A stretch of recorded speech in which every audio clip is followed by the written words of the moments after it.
Hello, my name is Dan DeLong. I'm the Town of Turtle Chair, and today is June 2nd, 2008. And today we're going to be doing a filming of Memories Volume 2 for the Town of Turtle. And where the idea had stemmed from, last December of 2007, we did Volume 1. And it was Dick Post and Chuck Wollslair and John Kopp and Gene Hassman, Ed Girth, Betty Shepard, Fran Rustad, and Ethel Maxworthy. And we thank those people very much for putting that DVD together, and we enjoyed it very much. And the idea back then came from how when you'd sit with a grandparent or a grandmother or grandfather or your parents, and after having a visit, you would leave the visit with the thought of, it would have been nice to have taped that, because a lot of memories were talked about that you may not ever hear that again. And so that's where we're at today. And after the filming of Volume 1, quite a few of the people that were there had mentioned about how nice it would have been if years ago we would have done something like this with Andy Kopp and Chuck Fenske, Bob Null, Ralph Meech, Elaine Post, and Pete Ludy, and Stu Smith. And so today we've gathered together a great group of people to talk about some memories, and that's what brings us today to talk about. So, and all the proceeds that the historical committee is behind doing this, all the proceeds when they do sell a DVD go strictly for the history of the Town of Turtle, for history books and etc. So with that, I'll let the people introduce themselves, and we enjoy listening to some of the memories there. Hello, I'm Frank Klenz. I came to Chaupier in 1941 with my family, and as Dan had said, there's a great many memories, beautiful memories that I can think about, and I'm certainly glad to have been asked to come here today. I'm Lorena Hazelwood, and my husband and I started the Valley View subdivision behind the hospital. It was our farm, and we lived there for over 30 years before we subdivided, and after that, then we moved away, but it's a nice subdivision. Hi, I'm Eva Arnold. I was Eva Meech. I grew up down on Agri Road, south of Zilly Tech School. It was placed with the big barn on one side of the road and the big house on the other side of the road. I now live within 2 miles of where I was born and raised, and I've spent all of my life in Turtle Township. I'm glad to be here today. Thank you. Hi, good morning. I'm Betty Popanz. I was Betty Howard, born in Chaupier in 1930. My mother was born here in 1903. My grandparents came here in the late 1800s or 1890s, and we had the farm, where this is sitting right now, right across the road from there, where Hasmans live. And the second place where Larry Carlson lives, that was my grandparents and my folks', and then the farm past that where we sold the land to Weiser's. And so I've been here for many years, lived in Beloit while we went to high school, and after I got married, come back out here. And I'm active in the church right now, so happy to be here today. Right, I'm Marv Bacca. I came to the scene in Chaupier in 1937. We lived on the corner where the clock is yet today. And I lived there till I was sucked into the Army in 1945. And later on we moved back to Chaupier in another location. But I can remember many things that happened in Chaupier over those years, and I'd like to get them in here sometime today. And otherwise, I'm glad to be here. Hi, I'm Ralph Carlson, and I lived within 5 miles of Chaupier my whole life. And we moved into the Chaupier, immediate Chaupier area in '36. I went to Chaupier school, I got married and built a house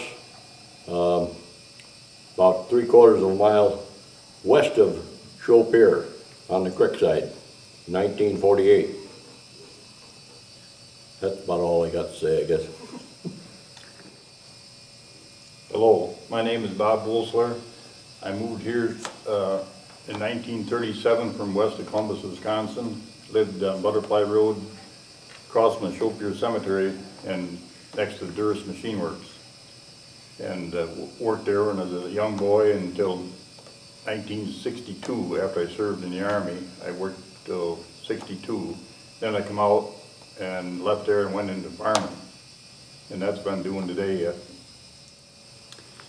I can remember back when I first started going to church here and enjoyed listening to the reading about the history and that. And since I've been treasurer for probably 15 years, something like that, I've gone to the bank and gotten out a lot of the history and found that a lot of the original people came here from out east, and they were more older people, but they were deep into Christianity, and had decided that they should build a church. And they had their first meetings in what was an old log cabin schoolhouse that was sitting right where the church is now, up on the hill. And so they got together and used lumber that was floated down Turtle Creek, and they used limestone from Swingle's Quarry. And there's really a lot of history back at those days. But I've been real interested in our ladies, what we call Ladies' Aid, and they called it the Ladies Christian Society. And it was about the only voice that the ladies had in the church, because the men were the ones that would have the offices and that. And after looking through some of the Ladies' Aid notes going back to 1840s and 50s and so on, they had many, they always had big crowds and big dinners, and they said that at one point they were renting the pews, and they take that money to help pay the pastors' salaries. And the ladies would usually try to have a dinner. One time they had a 60-pound ham, and they fed a lot of people, and they charged 35 cents and 20 cents for their dinners at that time. And then there was another time they had a bazaar and a pie supper, chicken pie supper, I guess it was. And I have to quote what the ladies had in the book. They said, "We had a jolly big social crowd who spent their money freely, leaving us with $100 in our possession." So they were real pleased with that, because $100, that was back in 1923, I guess, so that was quite a few years later. But then another thing that I thought about was the pastors didn't get paid much, but they would go around through the countryside and visit with the people. And there was one pastor that always carried a big sack with him. And they said that it never came back to his house empty. There was always food from the people, and they lived well because they ate many chicken dinners at their families that they visited. And I just think it's kind of fun to go back and look at those things, and we're always welcome to have people come up to church. And they used to have the school lunches. They would once a month would have chicken dinners for the grade school, for the Chaupier grade school kids. And they charged 10 cents and 20 cents. 10 cents for the littler kids and 20 cents for the bigger kids and the parents, which I don't know how big the kids were. There were only that time 6th grade or 8th grade. But it's just those fun comments to look back and see how things really were. And they would have groups later years, but most of the first records didn't even talk about the kids. It was always what the men were doing, or the ladies were making aprons or quilts or doing different things like that. we have a quilt at the church now that was made back in the late 1800s. And the names were embroidered on there. And it's, people enjoy looking at that. We always welcome everybody to come. And Fred probably's got more interesting things about the church. Well, actually, you said that the church was started, but you didn't say what date. It was started in 1844. We go back That's long before our time, but we've had a great time there. We've had some good pastors, and we've had some pastors. But as a whole, most of them were real good Christians.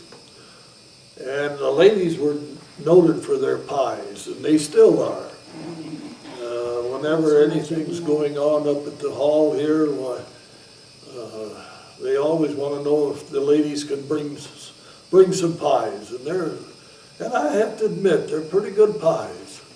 As you can see, I've done all right by them. But we have a men's group that I'm kind of proud of. We started.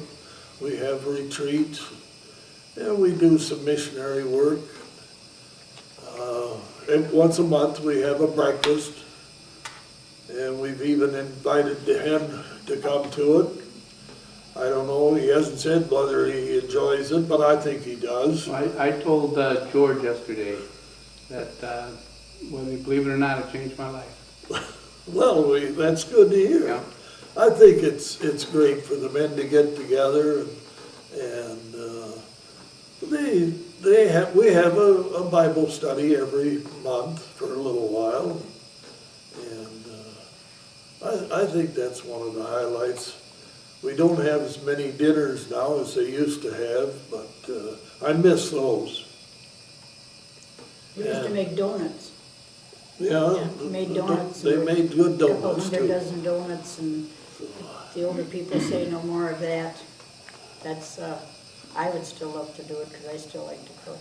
I remember back in the late 60s, the pastor that you had at that time, Mr. Kangas, and Congress. Yeah. Congas, and he had the group of kids in Chopir Elementary together on a Saturday, and then invited us to come the next day to church, and the ladies of the church, and I think that's where the expression, the ladies of the church came from, was making the meals, and they had a nice lunch afterwards for all of us kids, and my best friend Kevin Bacca, years later, his Aunt Mabel, I think, had passed away, and we went to a meal after the funeral, and Kevin and I were visiting, and we remembered the meal that we had by the ladies of the church, and all of a sudden Kevin and I looked up and we thought, my gosh, it's still the same ladies. But the meal was just as good. Betty and Pat. Yeah, there you go. Yeah, Betty and Pat are still. We will admit that we do not make the pies like we used to, because for some reason they say, I don't know, we've lost the touch somewhere along the line. Yeah, they're still mighty good pies.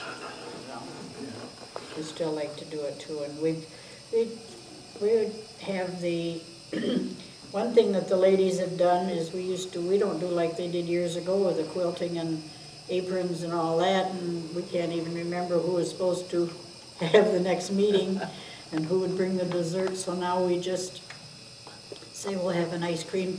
We have ice cream in the freezer, just bring toppings. We have ice cream Sundays once a month at the ladies' meeting. So that's what happens when you get older. We used to, when the Methodist Church was functioning here, and we always enjoyed getting together, and we would switch off different years having the mother-daughter banquet together with them. And different times we would have, like at Thanksgiving time or something, we would have joint church services, and sometimes it would be at their church, and sometimes it would be up at ours on the hill. So it was always nice, because that way you could be with your friends and neighbors and join in. So I think that we missed them when they moved away. Well, when they first started the 4-H, or the 4th of July celebration, we used to have, eat every other year, one year the Methodists would have the service, and then one year the Chopir Khan would have the service. And this year, we're going to be having it, or we're, our pastor Norm Starks is going to do it this summer in June, and they, from Daystar will be doing the music. So we kind of do things with them, Daystar from South Beloit. I believe it was back around in the 60s, when the two churches wanted to get together, and Yeah. they couldn't agree with each other. One wanted to call it Methodist, one wanted to call it Con. So it never it never happened. Well, one of the things there also was, it was where would they hold the service? I mean, which one would give up Yeah, their that was, building? who was going to give up their church? And the church now, Mrs. Hofstrom, Ron Hofstrom, they have it as a quilting. They do Quilting or crafts or quilting something. and whatever crafts it at is. that church. So. The Methodist Church now is owned by a lady from Clinton who has a weaving. Weaving, yeah, that's Weaving in Hofstrom. My memories of that church, I have a funny one of that. Pardon me. There was Marlene Foote was married there. And I remember we were sitting in the balcony and we sat near Ralph Elliott and his mother. And when the bride went down the aisle, why, he was just a little boy then, and he said, "Ha, I saw it on television." So, I know it was the bride, it was, at that time there was a program of brides, and he'd seen it all on television.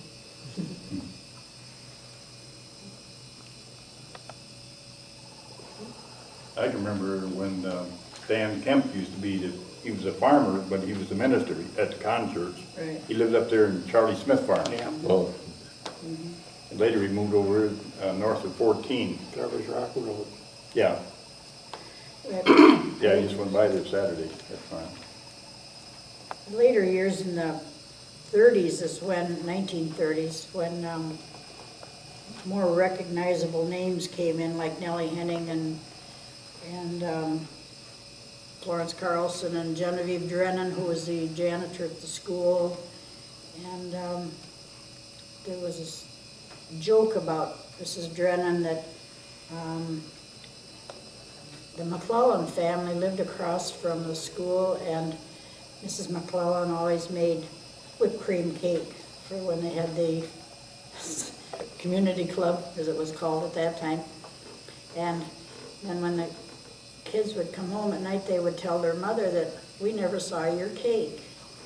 And then come to find out, Mrs. Drennan kept it back, so the other cakes were always eaten first, and that way she got to take more of the cake home, and it came out later, so that's what Mrs. Drennan usually was noted for, but she was a nice, devoted lady. And then we used to, when we were going to school up there, I don't know if Marv or Bob or any of them got to go over. I think it was mostly the girls that would go down behind the hill and go down behind the school and up the hill to Petter's. And Mrs. Petter would make lunch for the teachers. And if the girls, whoever got their work done first, could go and get the dinner and bring it back. And of course, we always got some good sugar cookies from Mrs. Petter. Those were the fun times.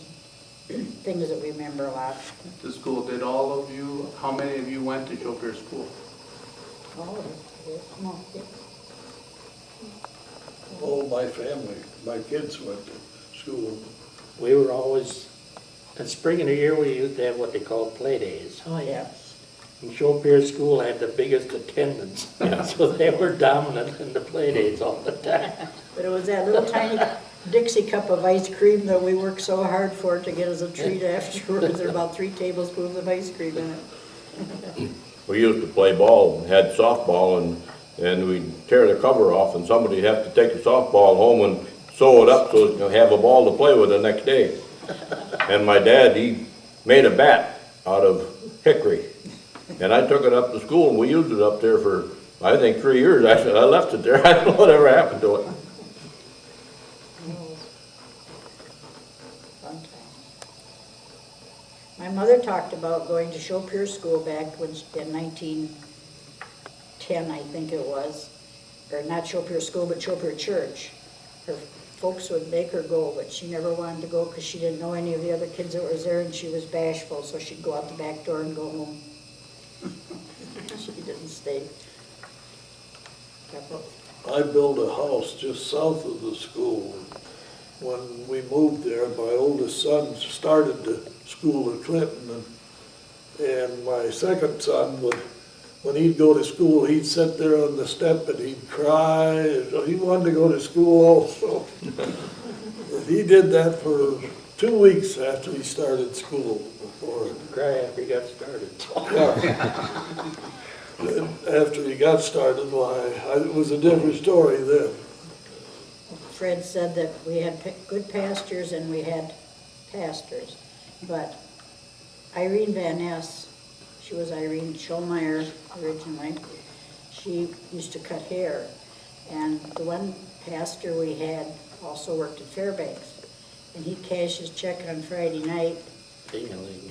Yeah, right, jingling, and he'd come back, show up here, and he was a little bit wobbly, and she'd have to hold him up on the chair while he was, he cashed his check down on Park Avenue, I guess, at a bar or something, and It only cost 10 cents to get a haircut then, though. yeah, but she said it was worth every penny of it because she had to hold him up on the stool so he'd have a good haircut for Sunday, so. Something that she always told about. Well, I don't intend to talk about myself, but I get included because I want to talk about the industry in Chopir. When I came here in 1937, there used to be a blacksmith shop down the back of the tavern. And that's where I was all the time. I got to the point I could turn that forge. The blacksmith didn't even have to tell me when he wanted more heat or lit.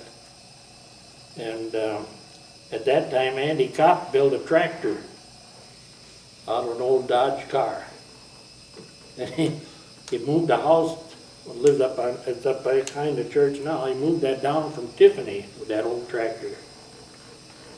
But anyway, I hung around that old blacksmith shop for get greasy and oily, but went through it.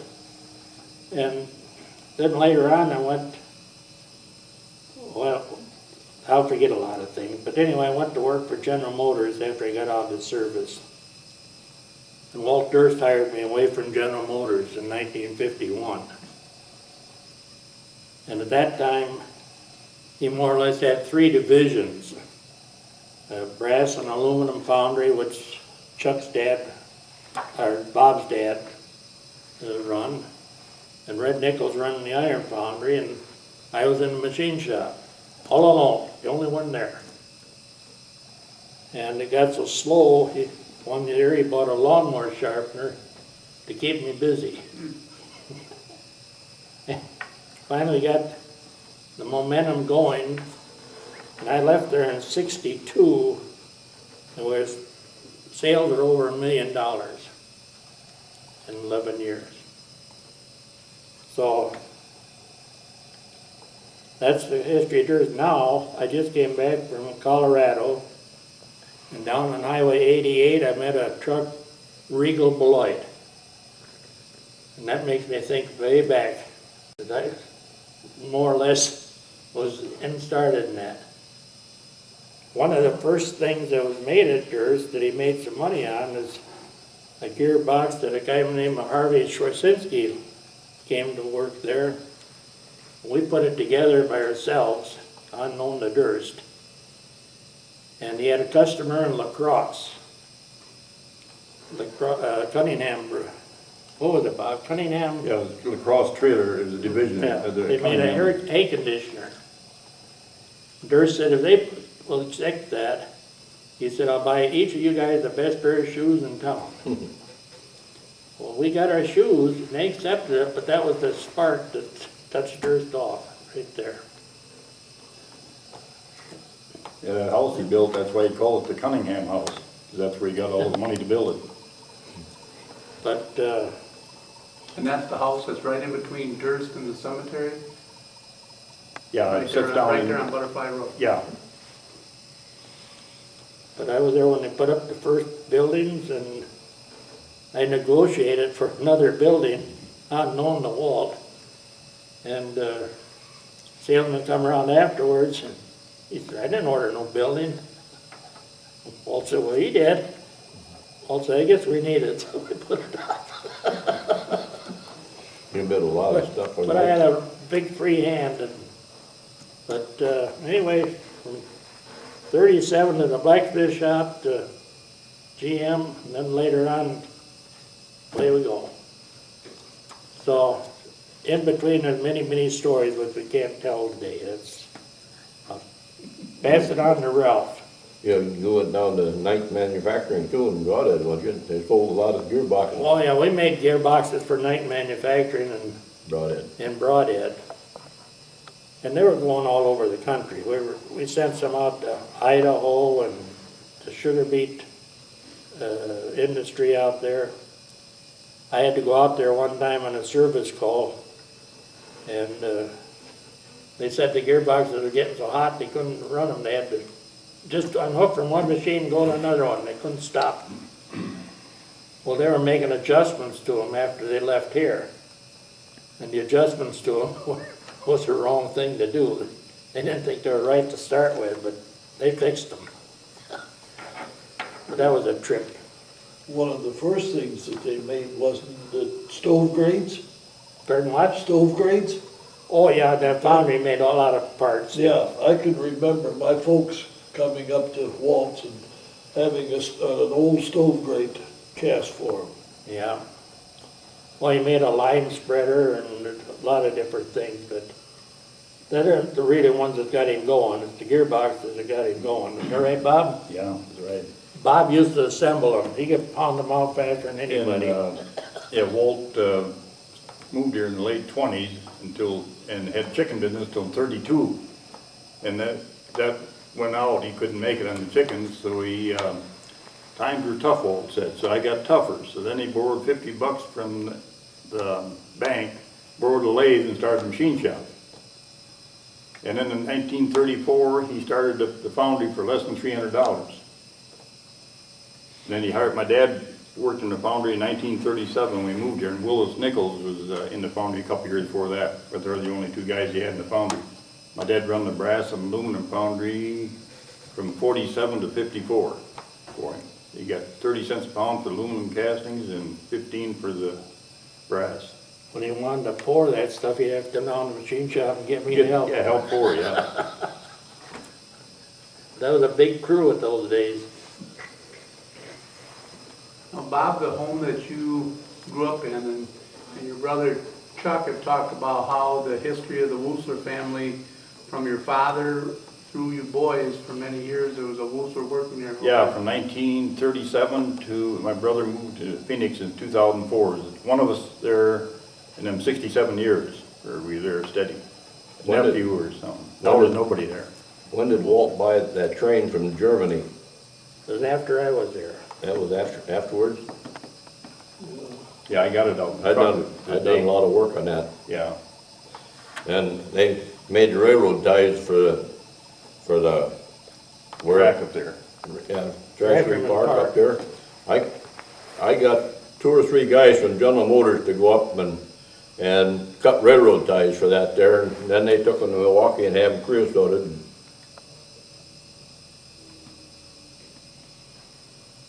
Yeah, I don't know, I don't remember what year it was he built the tracks up there, but my son worked on the tracks. He helped build those. At the Threshery Park. At the North Threshery Virginia. Park, yeah. Yeah, this year they're gonna have, I'm a member of the 24th member, and probably the top 2 or 3 now. Pete Burnham's ahead of me up there. But they're gonna thrash with 20 steam engines and 20 thrash machines all at once to break the record. Oh, yeah? What was I gonna say? You know, we had a theater in Showp area one time. Ralph's grandmother wrote a play, Uncle Tom's Cabin. we had a minstrel show of it. I still got it. And we I still got the play. performed different places. I think I had a part, no, I think Buck Clark had a part. Yeah. Said, The ring, so I he would, said, "You're so lazy." He said, "You won't roll over to pick the money in your pocket from a job, would you?" No, he said, "Just roll me over and put it in my pocket," he said.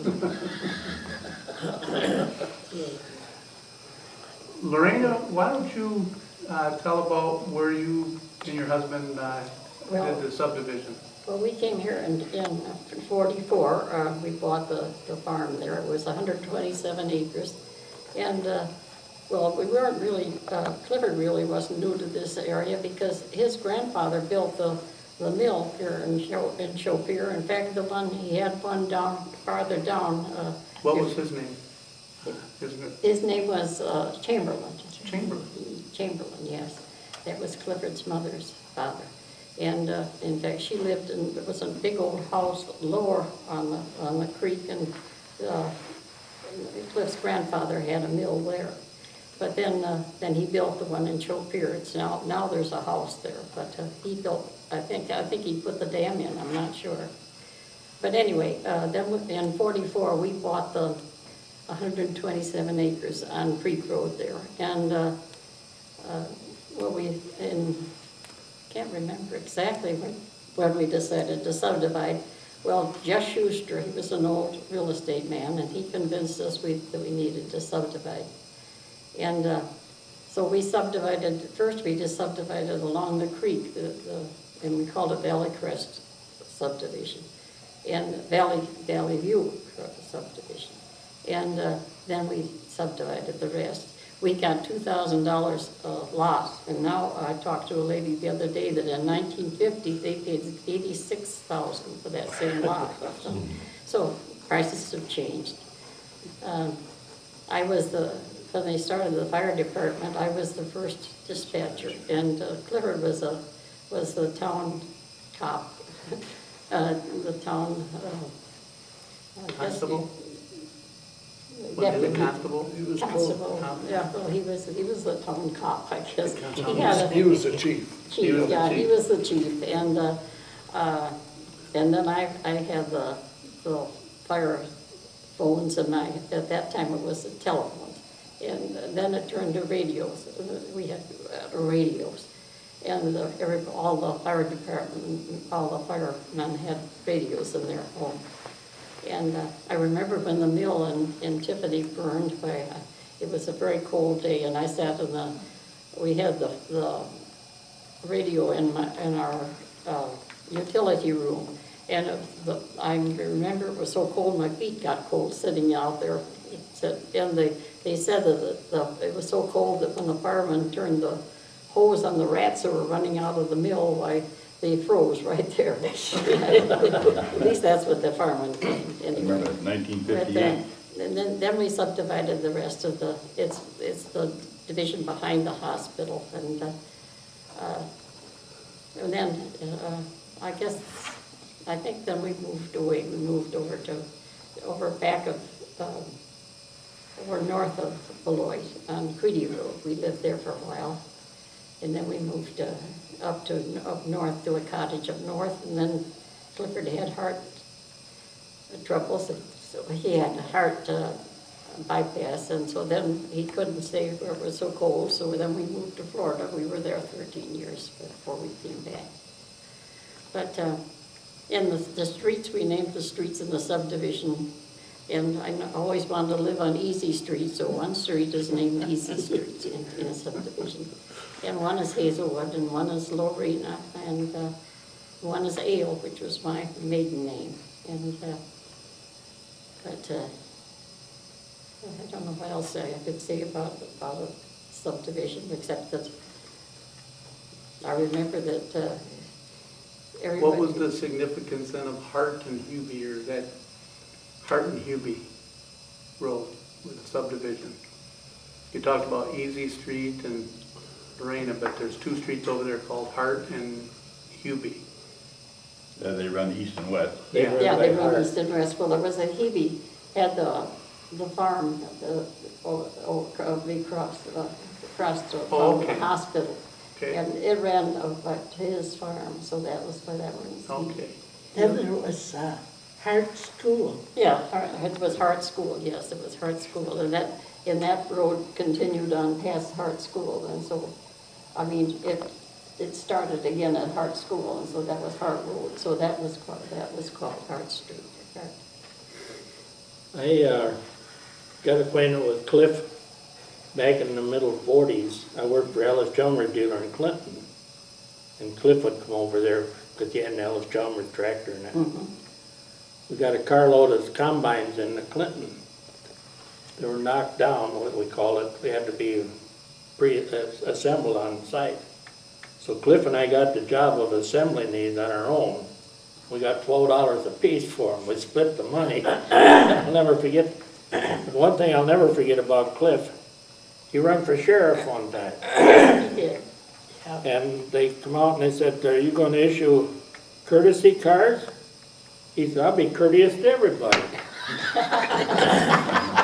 I think he was too. Yeah. And was it Roy Fowler that you worked for?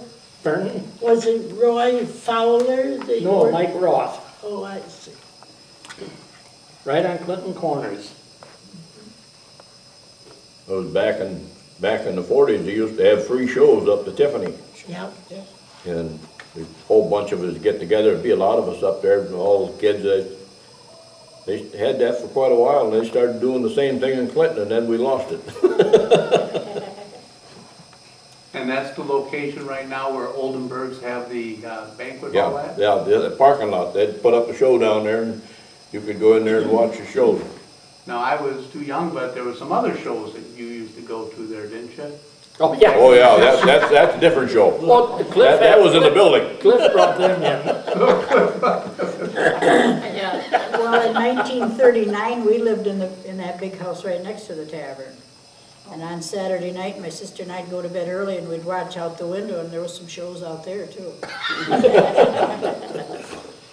I could name names, but Lorraine, before we leave on this subject, you had mentioned something in that in volume 1, I had asked John Kopp, because if you ever looked at the abstract, the old abstracts of your home and that, and then in an old history book I had read where the name Chamberlain was on the Shopier store, and that then also the original abstract of the farm that I live on right now, it used to be the Klingville farm, that the name Chamberlain.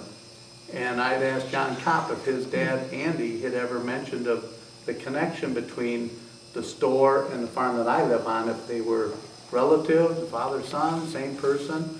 Do you know anything about the name Chamberlain for the Shopier store? Was there a connection there? no, I don't know.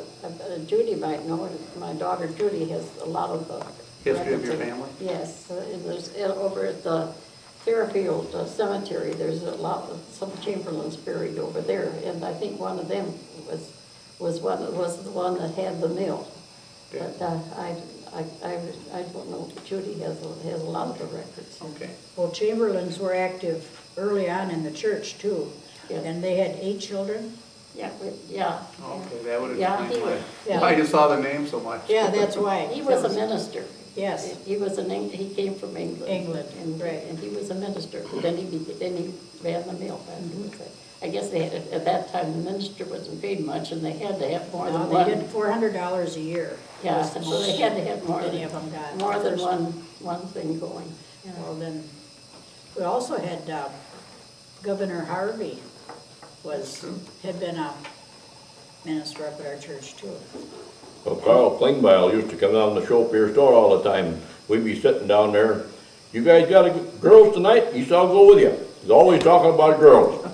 But Talking about the store, when I came here, Haggard had it. Yeah. Haggard Then Joy Ramquist put the soda fountain in. and Marge. Oh, by the way, I got a picture of that. Something. Jim Haggard always had I remember Jim was always giving us little bags of, a whole bag full for a penny for candy. And then, but he had a chopping block out back, and it was still there even when Andy had it. But he had a big old cat There's a- named Buffy, and it was a big old fuzzy golden cat that laid back there, and they didn't have any children, but he sure loved, the Oh, cat yeah. was his child. Buffy. Buffy. You were talking about that soda fountain. I installed that soda fountain. Oh, did I you? worked for Mid-Gold Dairy at Oh, the time. yeah. And we put the back bar in, that back bar is still there. Oh, yeah, yeah. See, it was sold out, it was sold to somebody in Belvedere, and then John went down and got it again for this. Yeah, for John Annie Oh, bought you here. did take it out once? Yeah, it Oh, was down to yeah. Belvedere. John went down to get it, he just telling me this winter. Yeah, they took it out and, sold it at auction, went to Belvedere, the guy never put it in anything, so he bought it back for her. Yeah. I was just at the Shopier store last week and an elderly lady was walking out after paying her bill and she looked up and saw that Meadow Gold. And she had asked, is Meadow Gold still in business? And I said, I have no idea. No. Well, it's, what is it now? It's, all they make is powdered milk Yeah, now. Carry ingredients. Powdered, Carry. carry ingredients, now? yeah. That was the old medical. I worked for Medical Redwater Dairy for 5 years. Fred and I go back a long biggest ways, accident and ever his happened wife, to she Joe was there too. Yeah. Clark, She Sonny worked hit there. Walker's Yeah. dog, wasn't it, Marv? Yeah. The biggest accident in Shopier, and Sonny and Buck hit, Walker's dog that time. Remember the Model T? What year was that biggest accident in Shopier? I don't know when, it was in the early 40s, during the war, it was. Buck Clark had a Model T, and him and Sonny were going up, Oh, yeah, yeah. And they hit that by Walker's Pat dog. Malloy's. yeah. I think, son had the Model D. Oh, did he own I it? think he's the one that had the Model didn't D. know He come who down to our place one time, and we was down there horsing around down there around the 4th of July, and we had a big firecracker. He said, put it in your radiator cap. We put it in the radiator cap, and just lucky it never went off. We put it down in there and lit it, and it never went off. You guys did a lot of damage around Shopier. There used to be a garage. So that was on Halloween. I know it, and I'd come home from school and the tassels would be shot off my stocking cap. And I'd be holes in my lunchbox Who did because that? Marv Bacca and Buck Clark, some of those guys would get home from school because us girls would stop down at houses on the way home and get a treat. So the boys were already home and got their BB guns. We were down underneath the bridge when we walked across. Down in, what is the road that goes up to Chuck's? Petter. Better Road. Well, right behind the church, there used to be a garage. Pat Malloy. Pat and Lloyd. Yeah. And then we used to go up there and play, but in the back fence, you had, several Model Ts lined up. They were in price from $5 up to $20. I'm not exaggerating, this is actual prices. And we used to go up there and sit in them. If we had $5, we could buy this thing, We didn't have 5 cents, let alone the $5. But we weren't worried about license or insurance or nothing in those days. But he caught fire and got burned out, but, I remember the night. yeah. I think Jeff London lives there now, Yeah. that garage there. They run back in, had an old car in there, he wanted to get out, and he run back in and burned up then. They got him out, but he was, I dug his grave, helped Jim Hasman dig his grave yet. Hank Severson pulled him out of there. I think Buck Clark built that house back at the church. Yeah. Yeah, Buck did. Him and I did. Eva, you had spoke a couple weeks ago, and I was kind of surprised that I knew that the town of Turtle was way too close in so many ways, but why don't you tell a little bit about your father being a town chair and the Lathers, how you related to them? Yep. I go back to the beginning of the town of Turtle. My father was chairman of the town for 26 years. I think he moved to our farm, over by the state line in 1917. He and Mother were married and they went on to that farm. Part of it was in the state of Illinois. It was that close. Mother was the Lathers and her family lived there Where the Oaks now is, that was their farm. He ran a dairy round in the city of Lloyd. At Hart School, there were lots of big families. The Latherses were 7, there were the Murphys, can't remember the other ones, but they all had big families. So Hart School gave Chopierre School a run for money on play dates, I tell you. Yeah, 2 of them. But anyhow, I was put on to the Rock County Board of Supervisors exactly 50 years after my father was named chairman of the Rock County Board of Supervisors. But we have been civic-minded people all of our lives, I think. My father was on the Zilly School Board for heaven only knows how many years, and then he was on the Turtle Township Board, and then he was on the Rock County Board of Supervisors, but very dedicated. He worked really hard to put the Chopierre Bridge in, the new Chopierre Bridge across that creek, and I remember he's telling how many times it was that he went to Madison because the Wisconsin Department of Transportation wanted to put the walkway on the west side of the road, and Dan demanded that it be on the east side because the park was there, the tavern was there, and the school and the store, and people would always be going from the park over to these other places. Fond memories. I remember my father telling about the clock that's on the property that was owned by Governor Harvey. It used to be in the middle of the street. And somebody came down the Chopierre Hill drunk with a team of horses and knocked it over. And that wasn't the first time it had happened. So they finally moved it over to the side. Dad, we went to church, but we didn't go to one of the churches in Chopierre. And he and Mother would take a ride around after they'd gone to Mass. And when he'd find a picnic table in the creek, and that was a big deal on Saturday night to throw a table in the creek, my dad would call Town Highway Commissioner Bruce Spence and ask him if he'd come over and get the picnic table or tables out of the creek. I don't know, I've lived in Turtle all my life. I'm very proud of it. I do almost anything to keep it going, so. Where was the Zilly School? The Zilly School was just off the State Line Road. You'd come out of Beloit, and then the first road that went south. Because they were part of our Hart and Chopierre. Oh, yeah. Creekside, or, yeah. all My those schools. father gave the land for the school, deeded it to him. It was given by Zilly, but my father had to deed it.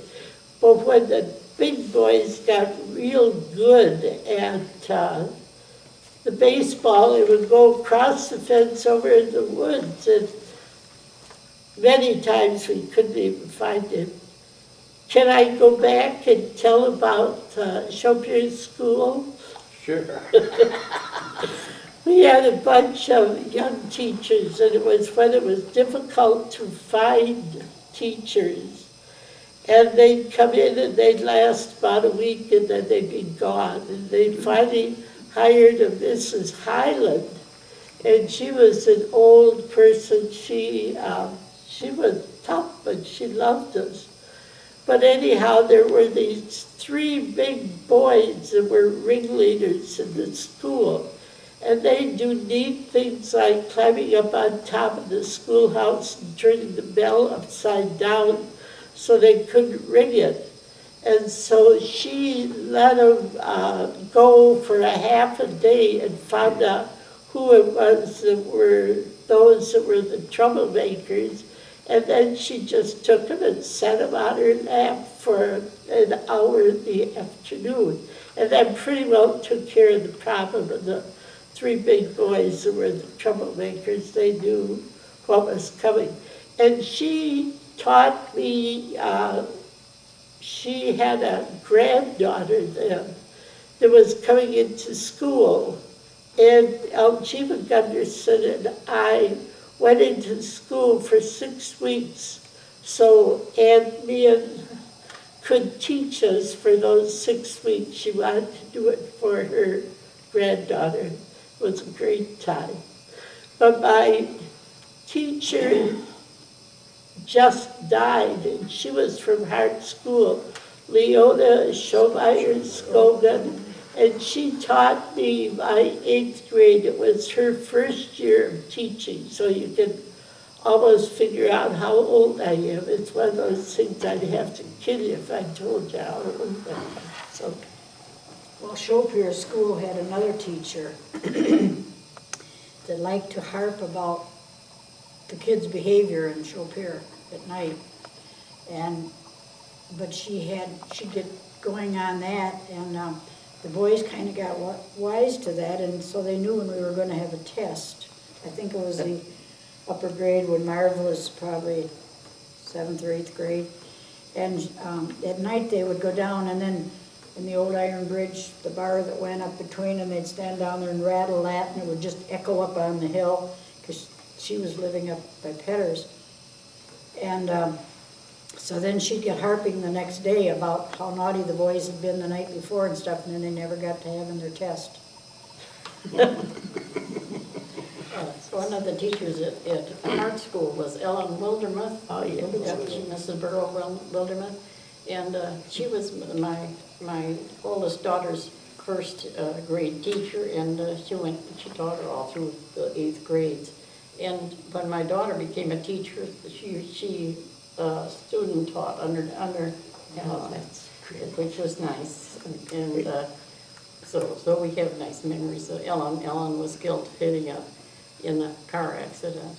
But, Ellen was a real leader in environment, a clean environment. She knew more about all the wildflowers that were all over the country.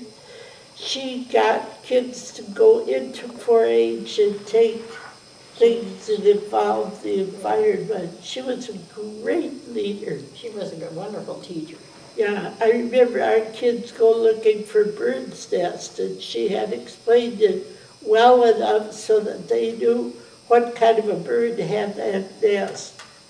Another thing, I see all the goats smeared along the highway, waiting for it to get those big puff balls. Oh, yeah. She had the idea that if you sprayed it with lacquer, clear lacquer, and then you've got it forever, unless one of the kids knocks it over onto the floor or something.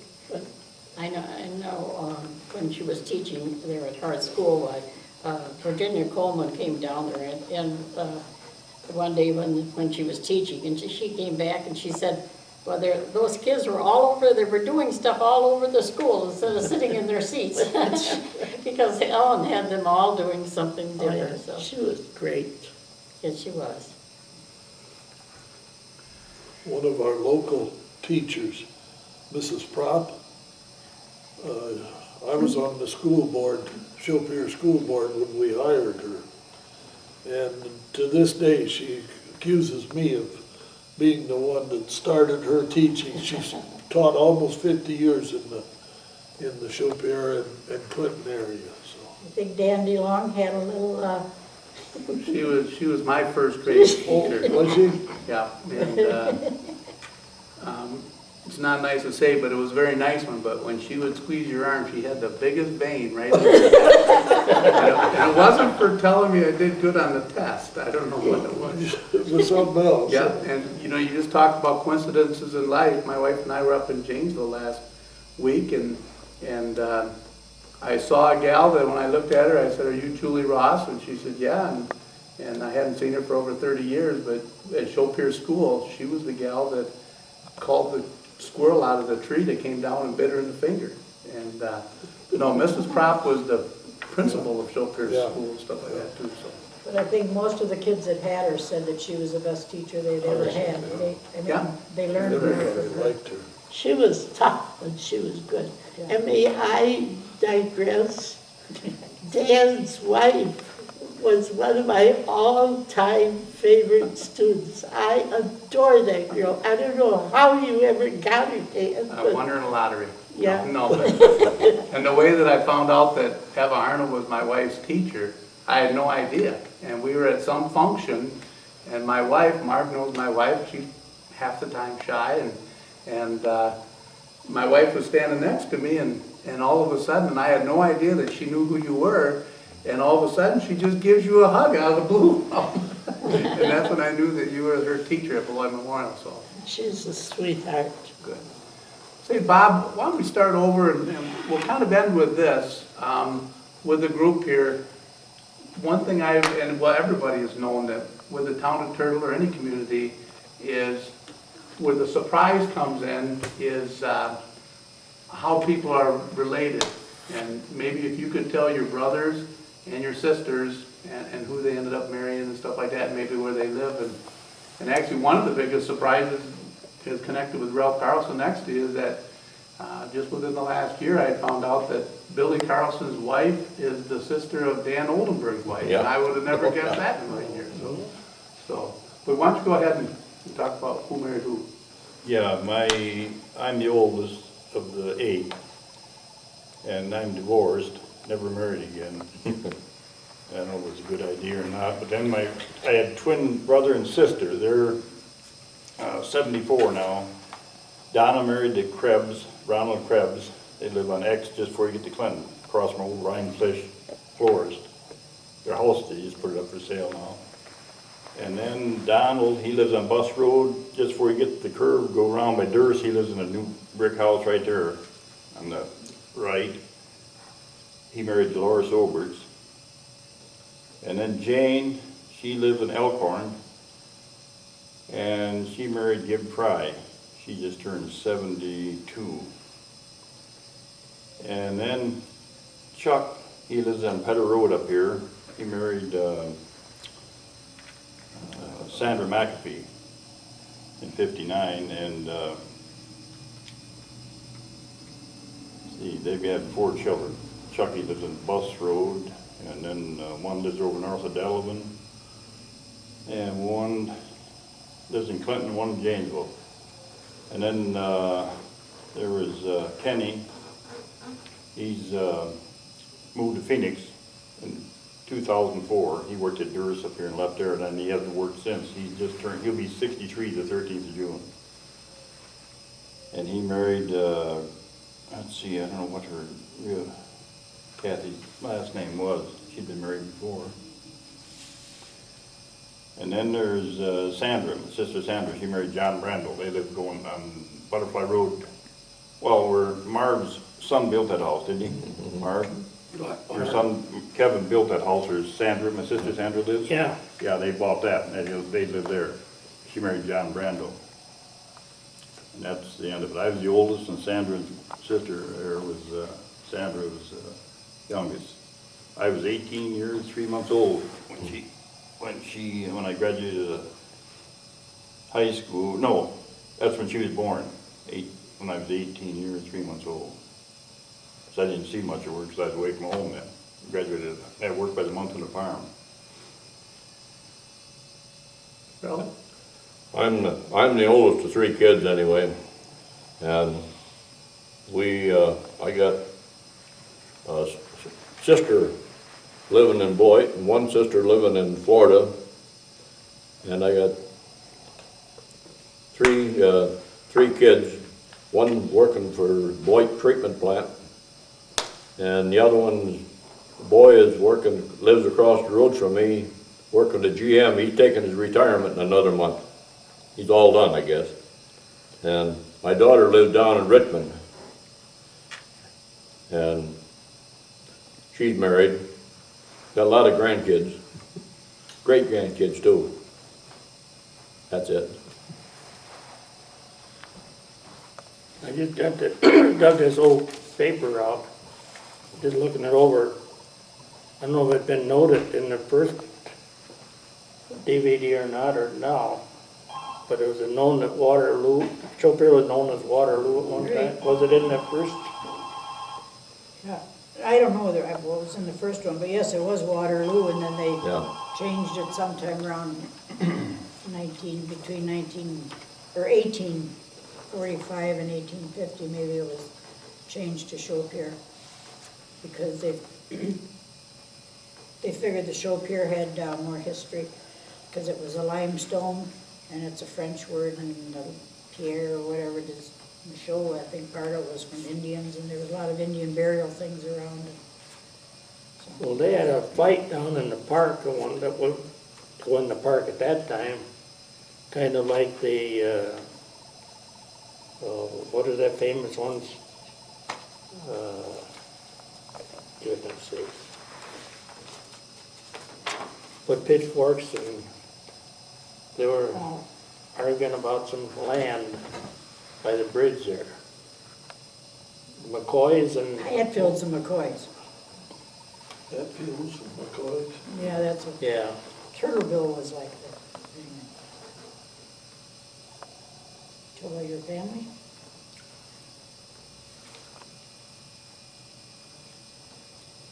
Can you tell about your family? That's what he's waiting for. The which? Your family. Oh, family, okay. I got a son and a daughter. The daughter's in Beloit. Works at the Beloit Clinic for quite a number of years. She's got two boys. One of them's in the Marines, and the other one works for UPS. And I've got a son out in Colorado. I was just out there. He's got 3 children, 2 girls and a boy, and the last girl just graduated from high school. And the boy is, well, we got 3 generations here. My family came from the old country, Norway, and they were married over there. And I keep contact with them, and I got one of my cousins that's a retired school teacher, and he writes me a letter and he says, Chief of the Bacca clan in America. So I was out to his last graduation a week ago, and we had the dinner table, and I said, well, I'm going to pick up where my cousin called me. I said, I'm the chief now. Here's the future chief, and here's the next chief. Because my grandson is the only one left to keep our family name going in this country. And he's a football player. He's a little guy. He's only 6'4", 270 pounds. Just going junior high school. But anyway, and my wife was deceased in 2001, so I'm still alone. So we have a lot of time on our hands, taking ball games. No, I was born and raised in Chopier, as was my mother and my sister and and we, I have one sister, Jean, and she lives in Thompson, Illinois, and she has 2 living children, and she lost one daughter to leukemia when she was 11 years old. And my sister was a school teacher for 24 years. And I have 3 children, 2 sons and a daughter, and 2 of them are locally and one lives up north. And I have one fond memory of Chopier because what is now the Sweet Allen Park, that was my grandparents' cow pasture. And so our chores every day in the summertime was to go down through that park, because we lived up, which is now the Weiser place that we had. And we had to go down and bring the cows up, because they liked to go down to the bridge and stand in the water, so we'd have to go down, and we only had 3 cows, I guess, but they were always down there at night, and we'd have to chase them back up home. And then we would have to stand when this kind of weather now, and it gets to be 80, 90 degrees, and you stand and stir the milk at night to try to get it cool. And the other kids were down swimming at the dam, and there we were stirring that milk. But otherwise, it was my grandparents. My grandmother taught many kids to swim on the dam, and I can remember living with her at night. She'd come home and she'd have this old wool knit swimming suit, and she'd slide down off the one side of the dam there and wear a hole in it, and she'd be darning it with a darning egg and be darting that back up so next time she got a chance to go. And that was back in the early 30s, so we loved that dam. I remember when your grandparents come over to the store, the horse and buggy. Oh, sure. Yeah. I'd ride with him on the wagon, take the feed down to the mill. Then up beyond here, Dan Earl, he used to come down with his buggy all the time. Yeah. Some transportation they had.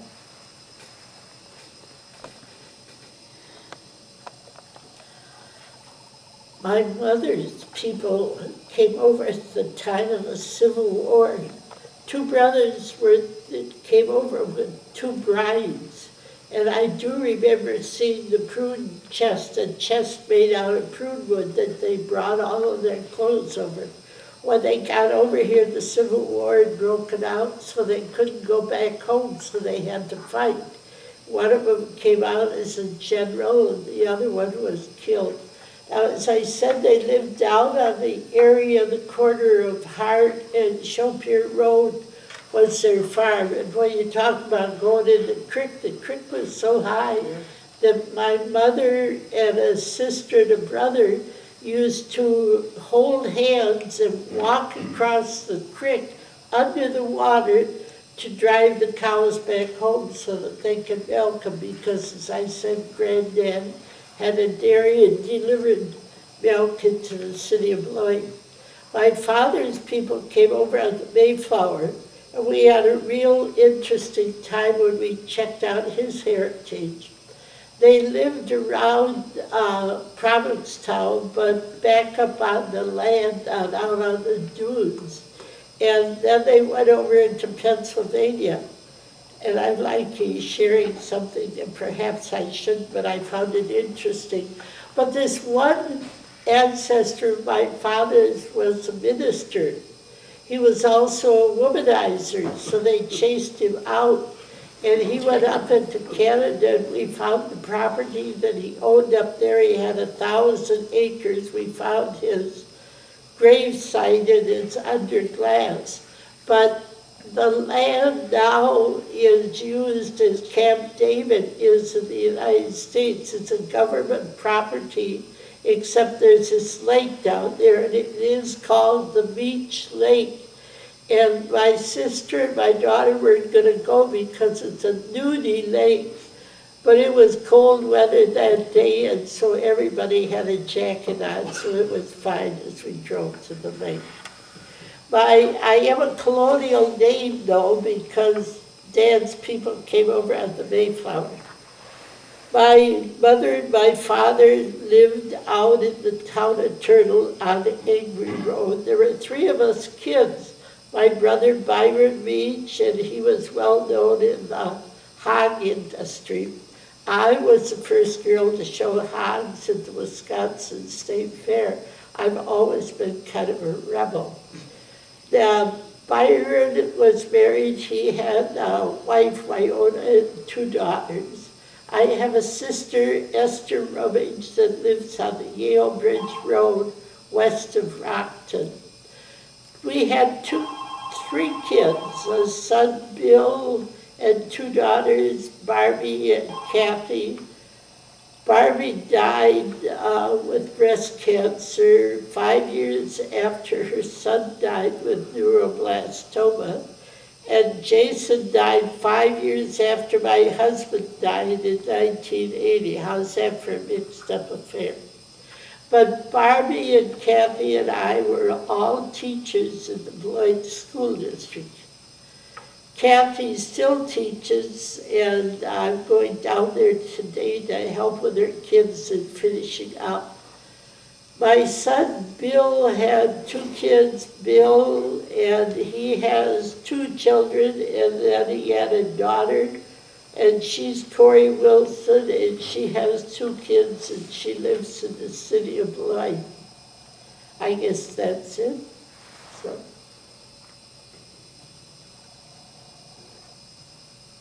Lorena?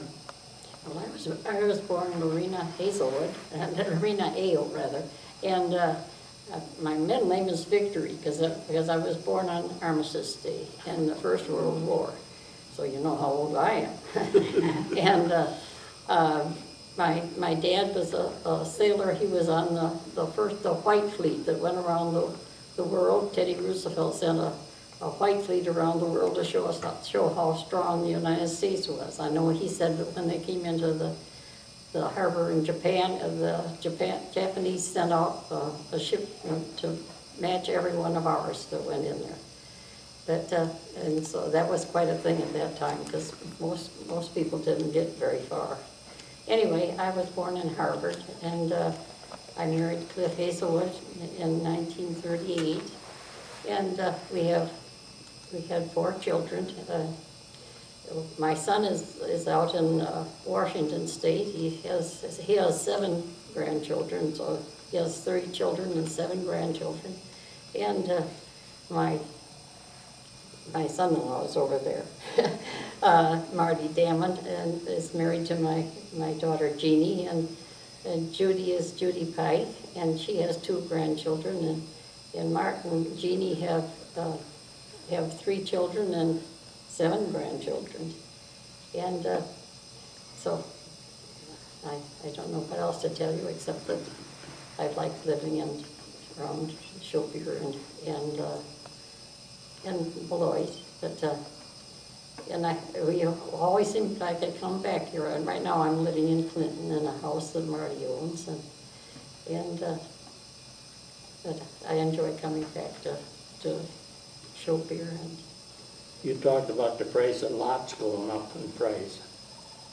oh yes, Dad's dad one time told me, he said, buy land. He said, they don't make any more of that. yeah, that's what Cliff's dad used to always say. Yes, I know, and we had a chance to buy the land at the time that we bought our farm, but at the time we bought our farm, we paid $100 an acre for it. That was pretty good money at Yeah, that but time. we had a chance to buy the farm next to us that Ludy's owned, but we couldn't afford that. We thought we'd gone into debt so terribly that we just couldn't afford that, so it slipped through our fingers.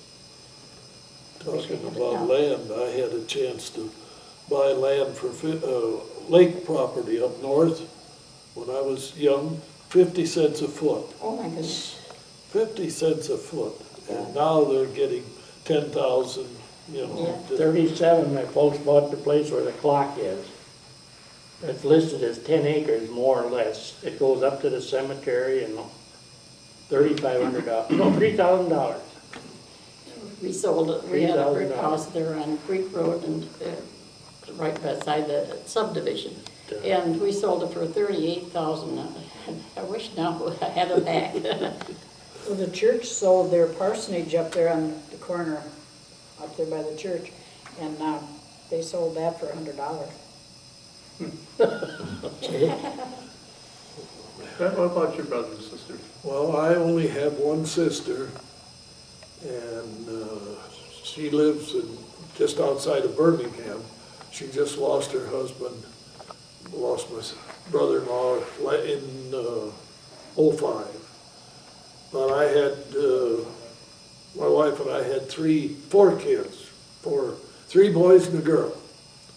Frank, the oldest one, still works for Durst Corporation. He worked there when he was in school, and then, of course, he left for quite a while, but he's been there now, Boyd Regal, for some time. And my youngest son is a deputy with Rock County. My second son died in '98 from cancer, and my daughter died in '05 from a car accident. They think she was trying to miss a deer. She never recovered consciousness and finally passed away. I have 13 grandkids and 5 great-grandkids. They're all pretty close, so I could get to see them quite a bit. One of my daughter-in-law lives in Cleveland, so I don't see them quite as much. But I certainly enjoyed all the time that I've been around Chaupier. Glad to have this opportunity to talk about it and reminisce with others.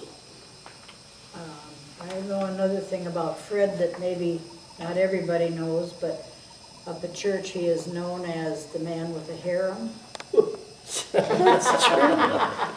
Because he has always been so attentive to women, single women, and women Yeah. who are in need. And one day, there's a little joke about Fred, he was helping this lady who he nicely had brought out from Clinton to go to church, and as they were walking up the ramp, why she stopped, and he said, "What's the matter? We're running late, we gotta get in there." And she said, "Just a minute."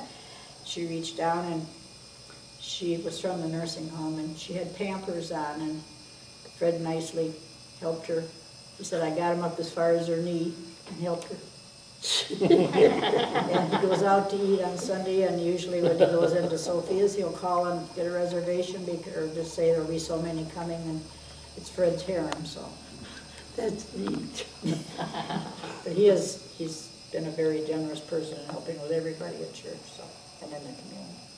I said I had 4 children, but I didn't. My youngest daughter has been a teacher in Orfordville for 32 years now. She just is retiring this year. She has 4 children. I just graduated.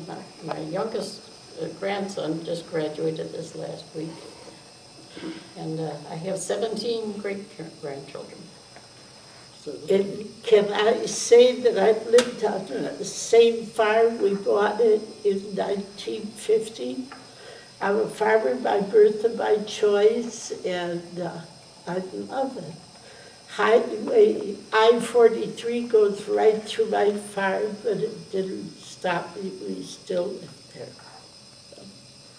We talked about the high water, how high the water was in the creek when you was out, Dan, and I remember back when we were quite a few years younger than Wally McGowan, and he got a speedboat or a motorboat, and he had it up above the dam, and he got a bunch of us in there one day and about caused his mother almost to have a heart attack, because he said that they guaranteed the boat wouldn't tip over, and so he would go up the creek with us, and then he'd come down just before he got to the dam. He couldn't make a turnaround, and we'd scream and yell, and his mother was just furious, but he said, "Well, it was guaranteed not to tip over." She kept all us kids in tow. We got Oh, down she with- did.